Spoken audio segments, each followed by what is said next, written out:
L'équité, selon ce philosophe, c'est l'attitude de celui qui cherche à corriger l'écart entre la loi et le cas individuel. La vertu d'équité supplée donc à l'injustice inhérente à la loi la plus juste. Et il y a une différence entre l'homme juste et l'homme équitable. L'homme juste va rendre de son plein gré et d'une manière désintéressée à chacun ce qui lui est dû par la loi. Alors que, dit-il, l'homme équitable, c'est l'homme qui prendra moins que ce qui lui est dû par la loi, dès lors qu'il jugera que par cette moindre revendication, il rend service à un autre ou à la collectivité.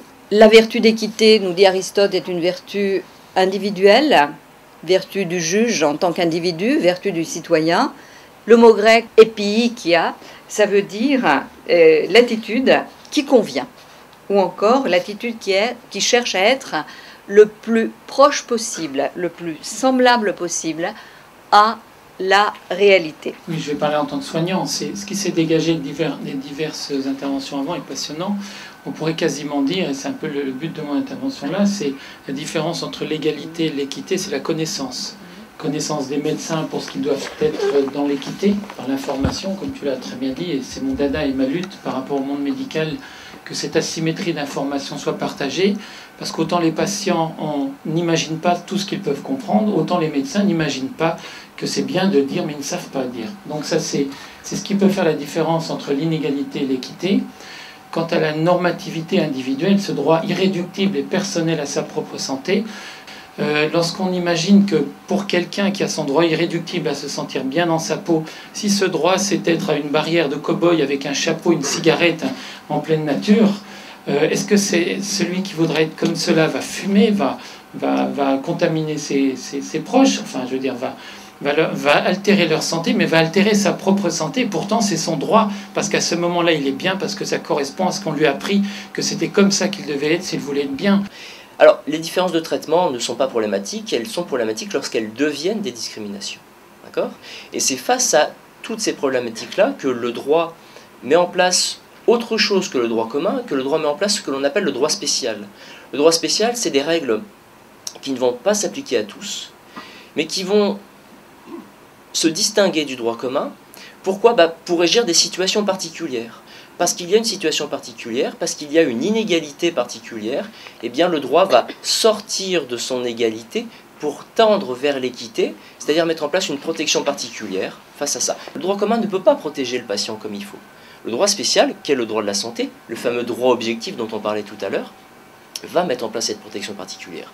Par exemple, c'est l'obligation d'information.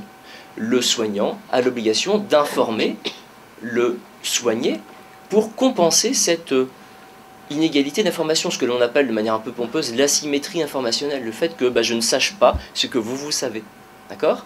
Et tout simplement parce que c'est en sachant que je pourrais consentir à un acte correctement, consentir de manière éclairée. Si vous me demandez mon consentement à une opération, mais que je ne sais pas ce que c'est que cette opération, je ne sais pas ce que c'est que cette technique opératoire que vous me proposez et les risques, mon consentement ne sera qu'une façade. Donc on essaye de prévoir cette équité pour compenser les situations qui sont finalement inégalitaires. C'est-à-dire qu'il faut sortir d'une idée, si vous voulez, il faut sortir un peu de nos frontières.